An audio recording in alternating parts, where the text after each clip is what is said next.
It's the Guys At Brunch. Guys At Brunch. Guys. It's the Guys At Brunch. All right, welcome to Guys At Brunch. I'm Sean Bradley. And I'm Nicholas. Okay, so the first topic we're going to get into today is this video that's been flooding everyone's Twitter and Facebook. It's about the gay guy, or I guess formerly gay guy, who said that, I've been delivered. I ain't gay no more. Yeah, delivered. I ain't gay no more. I don't like men's no more. So I guess my question is, do you believe in that you can pray the gay away? As a person that attempted to pray the gay away, me personally, I would say no. Right. Because, as growing up, you have two different types of gays, I believe. You have the people that can't hide who they are from birth or whatever. You have those people that can hide it, that can pass. You have those football players, those jocks that, they can grow up and be the manly man, be masculine, and, then later on in life, they give into their desire that they've always had about the men. So, those two different types. Right. That's just the guys in the closet then, I guess. Well, not necessarily in the closet, but those are just to me, those are guys that may not have even known that they were gay. They they got in the locker room, they saw some ass, they saw some dangling swinging, and they'd be like, oh, well, wait a minute, what is this feeling I'm having? So, they may come to the later state, but whereas for me, I feel I was born that way, so I prayed as a kid and stuff like that. So I don't think for me it didn't work. I asked to take it away, but now. Right. Well, he's not the first person to come out to say, "Oh, I'm not gay anymore. I've been delivered."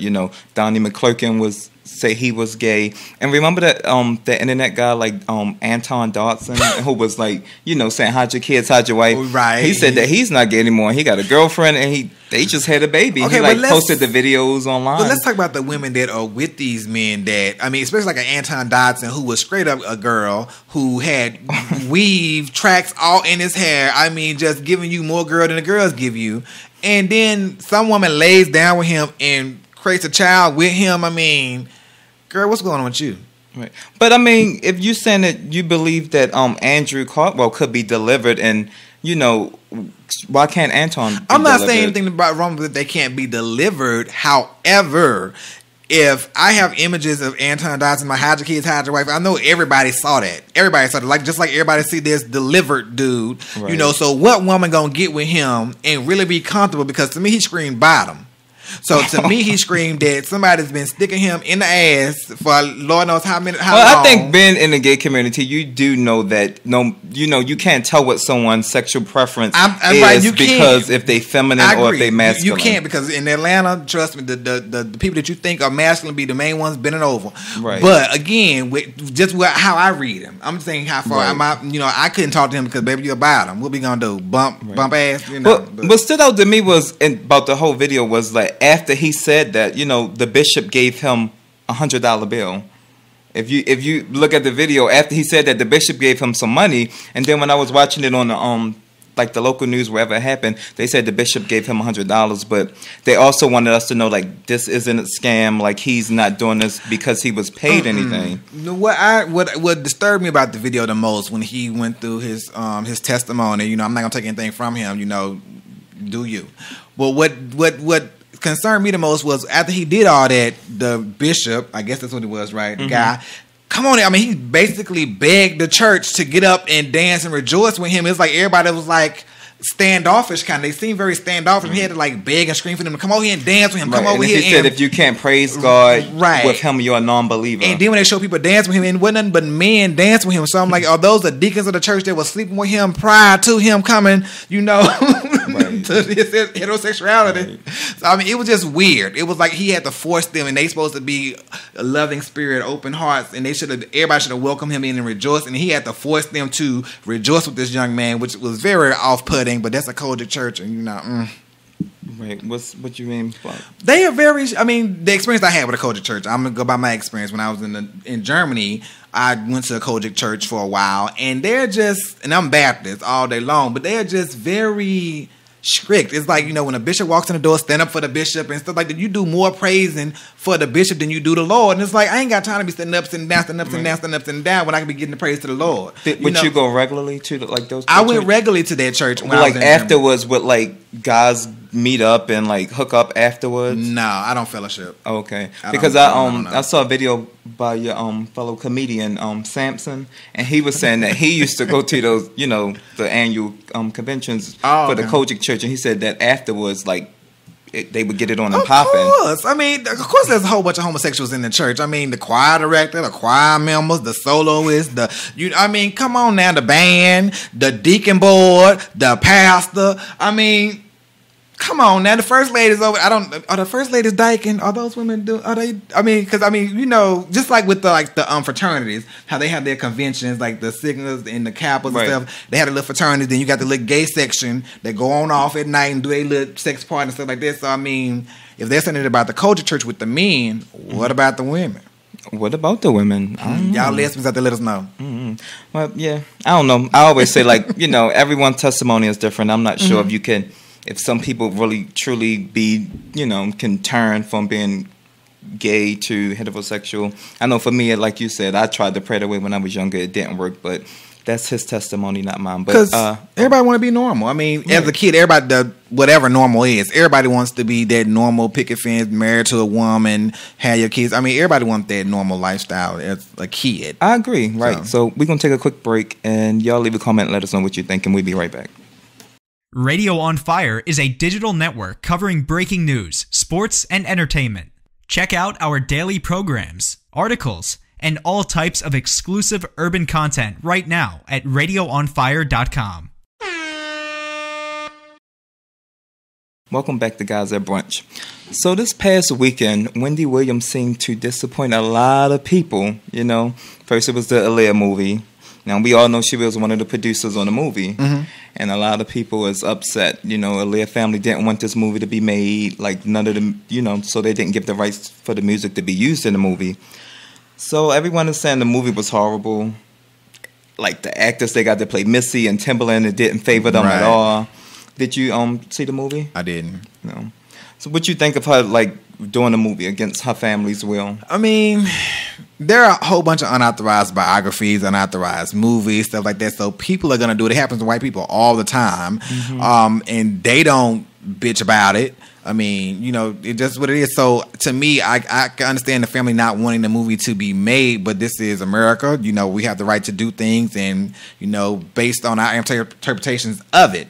I mean, is it in good taste? Maybe not. I mean, I wasn't pressed to see an Aaliyah movie. I didn't watch it. I mean, me personally, I'm not going to watch a Lifetime movie to begin with, most likely. The only thing I'm watching on Lifetime is Witches of the East End. That's all I'm going to watch on Lifetime, to the truth. But other than that, I mean... That's something we got in common. That's the only I'm not checking for no Lifetime movie. So when they were like, it's going to be on Lifetime, like the Whitney Houston story, I'm not even going to be checking for that either. I'm sorry. I'm just not. Right. I didn't watch the movie either, but Wendy said in an interview yesterday, she said that she thought the movie was done in great taste. She said, as a black woman, that she said that she was proud to show that Aaliyah had two parents in the home, which most black people don't have two parents in the home. And she also said that she thinks she painted R. Kelly in a good light. You know, if someone else would have did it, they would have showed him in a different light. Well, I mean, they probably would have, but I mean, again, R. Kelly has that bias against him anyway by sleeping with little kids. I mean, you had like that video was the first time Aaliyah was young when they supposedly did something. I mean, she was 15 when they got married. But again,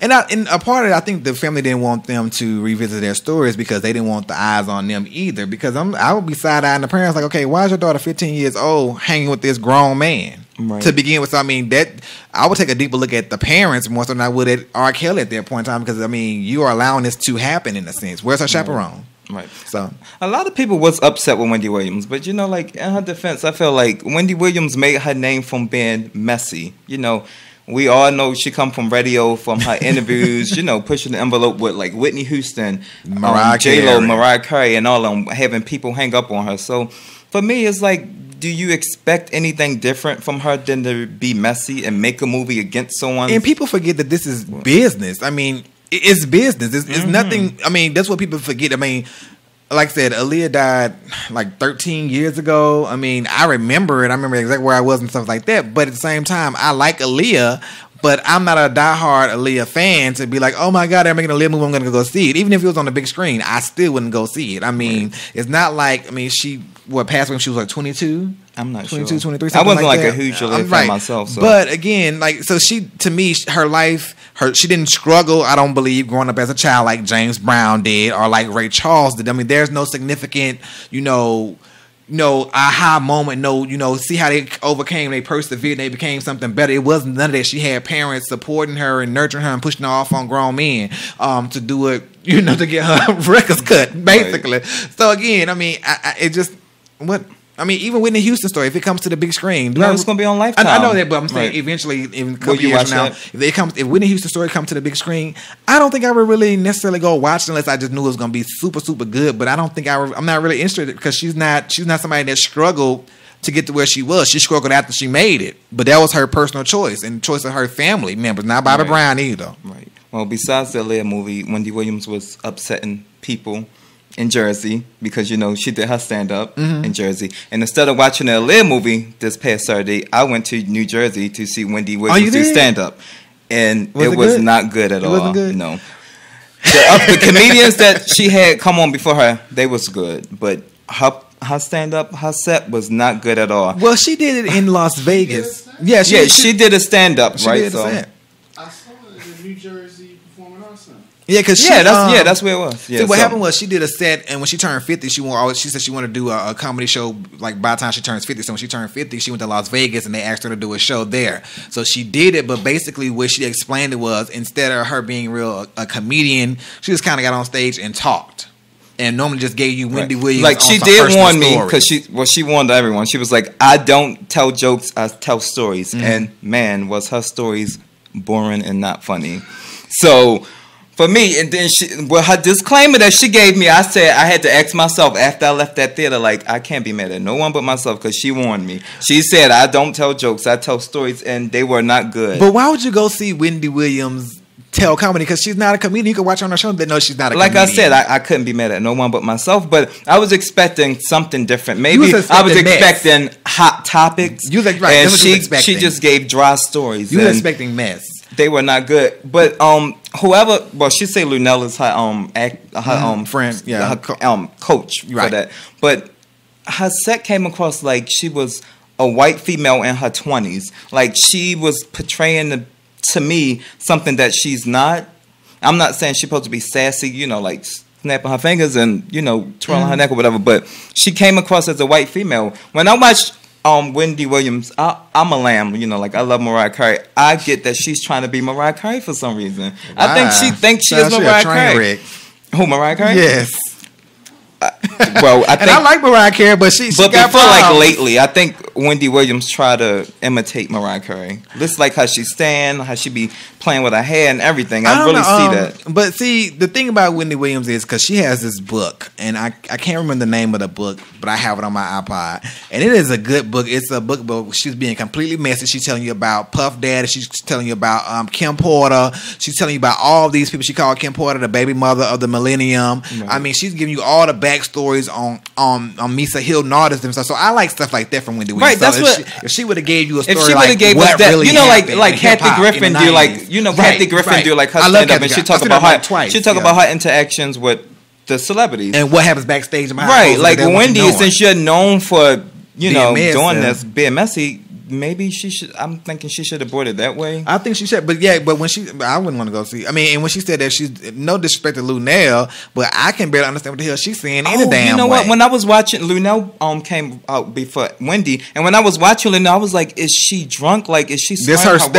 That's how she. That's how she is. That's what my buddy told me, but no one who I went with liked it. People in the audience was heckling her. That some people were saying, "I'm bored." Heckling who? Wendy. They like everyone else was good. Because if you watch her show, she was like, "I did my show in Jersey," and she didn't talk too much about it. She kept, dang. She brushed right past it. But like you said, it is a business. Like Wendy got her name on a lot of things nowadays. Like she got like a clothing line now. She got a hairline. She got like novels out now. Like, and we know she's just the face of it. Okay, I want Wendy to get her breast reduction and take some of that breast reduction and put it on her ass. Because, I mean, she has no ass. She did talk about that in the show. I want her to get a little curvature. I mean, if you're going to have all those titties out like that, which is very disgusting, because it's just too big. I mean, but I don't know. But yeah, and back to the Aaliyah thing or whatever. People fail to realize that Wendy came on mid-scream. They already had other producers. Yeah, already she came doing on after it was already in production. Right. So they just used her basically to promote it. Yeah, that's again, make your money. Y'all was fool enough to watch it. I mean, I'm not watching no Lifetime movie. I'm trying to tell you right now, if it ain't East, which is the East End, I'm not doing it. I'm just saying. Yeah, I will watch the Whitney Houston movie when that come on Lifetime though. Oh, okay. I ain't gonna watch it. You won't watch it? No. You wasn't a Whitney fan? Did the family authorize? No, because Deborah Cox is singing Whitney Houston songs, so I might get the soundtrack because I love Deborah Cox, but I don't think I'm gonna watch it because Deborah Cox is the one singing the songs. Right. So I don't. I'll watch it. Will y'all watch it? Let us know. I mean, we know how it leave your ends. comments and let us know what you think about the Aaliyah movie if you saw it, because I was supporting Wendy another way and I was even disappointed. So let me know if you watched the Aaliyah movie and you was disappointed. So leave your comments and we're going to take a break and we'll be right back. Radio on Fire is a digital network covering breaking news, sports, and entertainment. Check out our daily programs, articles, and all types of exclusive urban content right now at radioonfire.com. Welcome back to Guys at Brunch. Okay, I want to ask a personal question. Get personal, from my personal experience. And okay, as you all know, that I am a foster parent, and so last week I'm on my way to work, and one of my sons is 20, and he has a 3-year-old daughter, and he had just started working this job, a really good job. And he this is his third day at work. He sends me a text message saying, I can't go to work today because I have to go pick up my daughter from school at 11 o'clock. And I'm like, but this is only your third day at work, and this is a really good job, and you really need this job, So, where's the baby mama? And, because the baby lives with the baby mama and the grandmother. And so I was like, and they do realize that you are in the foster care system and that this is your third day on the job. And you need this job to make money to help take care of their daughter. Mm-hmm. And he was like, they keep doing this to me all the time because he said he lost a couple of, he just started staying with me recently. So he said they've done this to him a couple of times to where he's lost jobs and stuff like that because they all say, oh, I need you to come take care of the baby. But this job that you have will help take care of your daughter. So I didn't really know what to tell him. I told him, I said, well, you need to put your foot down because you're going to end up losing this job, in which he almost did lose the job. Mm-hmm. Behind this situation. So I was like, sometimes you might have to just be an asshole because you have to take care of yourself first, then take care of your daughter. Because if you don't take care of yourself first by getting a job, how are you going to make money to take care of your daughter? Do the mama work? The mother works at Wendy's. And the grandmother works somewhere else. And the mother works at Wendy's and been working there for a while now. I said, so she's been working there for a long time. Why can't she just call out that day or leave early to go get your daughter? Because you really need this job to help support your daughter. And what he said? And he was like, I know, but they don't be trying to understand and hear all that mess or whatever. And so I was like, do I need to get in this conversation and call the mama and the grandma and go upside somebody's head because you're going to cause this child to lose his job? Well, he's 20 years old, so do you really need to intervene? That's why I was kind of standoffish. I really don't know what to do. So I was like, maybe you just need to be an asshole and say, look, I can't do it because it's not even being an a-hole. It's just standing up for yourself. You're trying to better yourself and better your child. So the mother need to understand. It's great you got a job, but if I have a good job where I can take care of me and my daughter, and you got a job where you really can probably just take care of yourself, you need to call off. Right, exactly. Because Wendy's job, she can find that anyway. I'm sure they're not going to just fire you for calling off one day anyway. Right. And that's why I said you might have to be an asshole for him. It may seem like he's being an asshole because normally when he wasn't working, but he you was might able have to do that. You might have to tell him you're not being an a-hole. Don't make. Sometimes when you say a-hole, he might look at it like, oh, I'm being an a-hole and don't want to be a a-hole. So maybe you have to say, you just need to do this for you and your daughter. You're not being a-hole. This is the right thing to do. You only been on this job for 3 days, and she's been at her job, 2 years? She's been there for a while, a long time. Right. And so I explained to him that, whether or not you have this job or not, she's still going to be calling you saying, hey, the baby needs this. Hey, the baby needs this. The baby needs... so wouldn't you rather have a job to be able to say, okay, my daughter needs this stuff. Here is the money, instead of letting them say, no, you need to come pick my daughter up and lose your good paying job and not be able to take care of your daughter and then still have them nagging at you at the same time. And so I was like, I really didn't know what to do because I didn't want to overstep my bounds because, like I say, it's not my child. Yeah, I don't know if you should talk to the baby's mother and her grandmother, I think that would be crossing the line. Right. Yeah, because he said he handled the situation. Like, handle it. I said, because So if you did lose he the take job, off that day? He took off that day, and he hasn't. That was last Tuesday. That was him handling it, taking off that He day? took off. Because he took off before I got. He took off before he texted me about the situation. Right. And then basically he didn't go to work the next day either. And they was like, well, look, we don't know. We'll figure this out. And he got like a doctor's note and stuff like that. So they supposed to let him come back to work later on this week. So we'll see what happens. But I was like, this is like right now he's 20. He graduated high school, and this job will pays him like $600 a week take home pay. Right. After taxes, he'll be breaking, and that's good for somebody, right? That is, just starting out. Right. And so I was like, this could really take and support you when you age out in a couple of months or whatever, and you're gonna let them affect that, and then how you gonna take care of your daughter? Right. Yeah. So hopefully next time he handle it and don't have to take off, and she can take off, or the grandmother. Maybe. Somebody gonna do something. Right. So I'm like, Well, let's talk about Bill Cosby. Lately, this been resurfacing up in the news. Like Bill Cosby, a lot of ladies coming out and saying that Bill Cosby had raped them like decades ago. Like probably 2 decades ago, right? Like 3 decades ago, like 3 or 4. Yeah. The cover was in the 60s. Okay. Oh, wow. But Day was in 1969. right. So that long ago, now people are coming out. But I didn't really talk about it because no one ever brought it to Bill Cosby attention until he just recently did an interview. And the interviewer was like, okay, so I'm going to ask you this. It's my job. I'm an interviewer. I have to do this. And he asked him about the rape allegations. So Bill Cosby ain't say anything. He just shake his head like, no. And the guy's like, you shaking your head? No. Like, like, what does that mean? Like, and then he go to the next question. Like, what do you have to say about this? And Bill Cosby still like shaking his head like, no. Wasn't it a comedian that brought this up? Oh yeah, the comedian Hannibal Buress brought it. I saw the the article in one of the blogs, whatever, but I didn't read. I saw the headline and I kept it kicking. I'm like, okay, I really ain't trying to hear about no Bill Cosby raping nobody. And not that I don't believe it happened, because before, if you got to remember, I wasn't born when Bill, in 69. I was born in 81. I remember that Bill Cosby used to have raw, raunchy comedy. He used to curse, right, and then he stopped cursing and stuff like that. So I mean, it's definitely believable. I don't put anything past anybody, and I'm not one of those people that would put a celebrity up on a pedestal. So now, could he have been a misogynist? But you saying because he was a dirty comic at one time, that's why it's more believable? No, I'm not saying that. I'm just saying because everybody has their own wholesome, the Huxtable image of Bill Cosby. That's why the newer age comedians upset with him, because now he's a clean comic, and they saying like, you giving us all the slack because we curse, but you used to curse. Out. And everyone is saying you have a past. Look at all these women, So Hannibal was like, you a rapist. He called them a rapist, So I mean, that's what they're saying he is. I mean, when you force yourself on a woman, a lot of the females that came forward said he drugged them and then took advantage of them.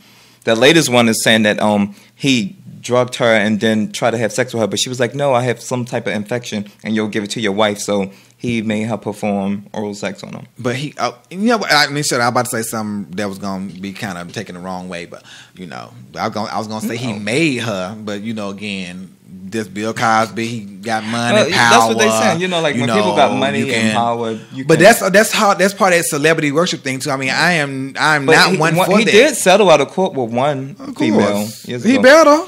But, I mean, if it go to court, it's gonna be public. When I hear this, right, I feel like anything is possible, but it's so hard to know who's telling the truth, because I always think about Michael Jackson when that little boy said that he raped him or molested him. But they wanted money, though. These women don't want anything, right? These women aren't suing him. They're just coming forward with their story right now. I don't think they're suing him at all right now. I think they're just not right now. Forward. They might be asking for some. Yeah, if he admit he did it, they're gonna get some money there. Right, but I'm saying, he settled out of court with someone back then. Okay. So one of the ladies who's coming forward now as an actress, I don't know who she is. So maybe she's trying to get some publicity, Because she said that she came forward before and nobody believed her. But with the Michael Jackson thing, I was going to say, the little boy parents put him up to that. And then after Michael Jackson passed, the little boy said, Michael Jackson never touched me.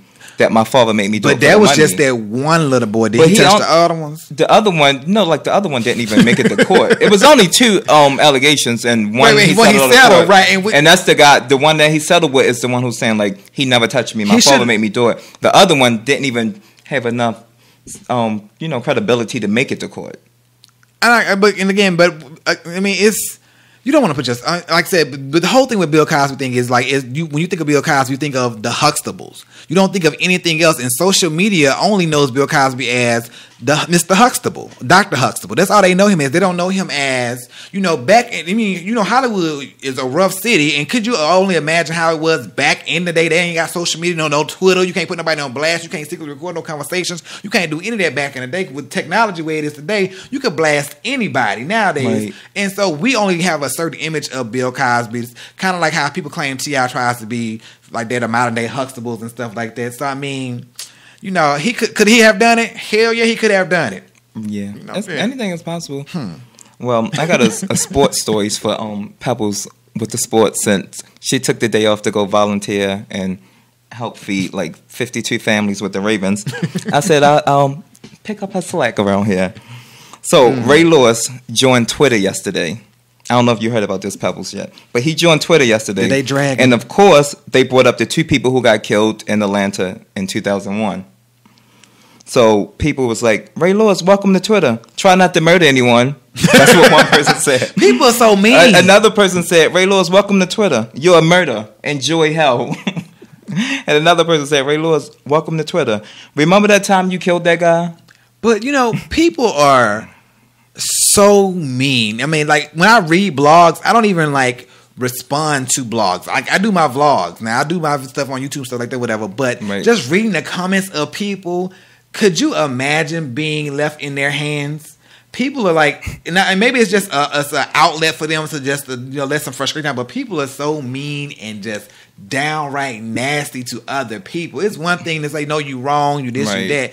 But then when you behind a screen and no one know who you is, so it's like you can say anything you want. Right, because when I'm reading you for filth, normally I'm on the video camera showing you who I am, and so damn. I mean, that's I mean, it comes with the territory, I guess. Yeah, sometimes sometimes when I scroll down and read our comments, I be like, should I do it? And sometimes you do want to like say something back. Sometimes, but when they be like, "You faggot, you this, you that, whatever," like one person wrote on my comments, you a faggot, bitch, die, something like that, whatever. So I wrote like to try back, oh, thank you, and I said something to her like, you just wish I was lucky. I'm not. If I was that, but think I'd be sucking your man's dick. Then I just blocked them, But again, so sometimes you do want to, fight back, but. Yeah, sometimes you want to say stuff back, but I think that's the best way to handle it. Like, thank you for commenting, and thank you for the view. Thank you for watching. Because you gave me that view, gave me a coin. Thank you, boo. Right.